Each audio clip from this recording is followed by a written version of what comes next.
ஒரு டாக்டரா நீங்க வந்து இந்த மாதிரி வெயிட் ரிடக்ஷன் எப்படி சார் நீங்க பாக்குறீங்க? வெயிட் ரிடக்ஷன்லாம் ஒரு லெவலுக்கு தான் வச்சுக்கணும். அளவுக்கு மீறி போனீங்கன்னா உங்கள் எல்லா சிஸ்டமே அப்செட் ஆகிடும். ரொம்ப ஜாக்கிரதையாக இருக்கும். எலும்பு கூடு எந்த அளவுக்கு இருக்குதோ அந்த எலும்பு கூட்டுக்கு எவ்வளோ சதை இருக்கணுமோ அவ்வளோ சதை இருந்து ஆகணும். அப்போ தான் உடம்பு ஆரோக்கியமான உடம்பு.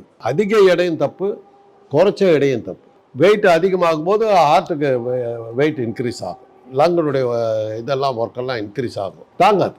புனித் ராஜ்குமார் அவர் இறந்தது காரணம் ஜிம்மு தான். அவர் எக்ஸசைஸ் பண்ணுறதை காட்டுறாங்க. எப்படி இருந்தாலும் இவ்வளோ வருஷம் உயிரோடு இருந்தாருங்கிறது எனக்கு சந்தேகமாக போச்சு.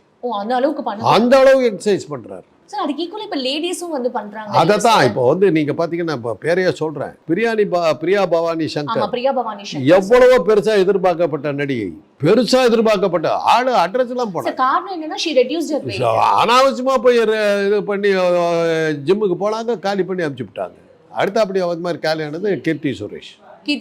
அன்சிகா சார், அன்சிகா அவங்க கூட நல்ல சப்பி பப்பியா இருக்காங்க. அதான் இவங்க ரெண்டு பேருமே ஜிம்முக்கு போய் அந்த காஸ்மெட்டாலஜி சர்ஜரியும் பண்ணிக்கிட்டாங்க.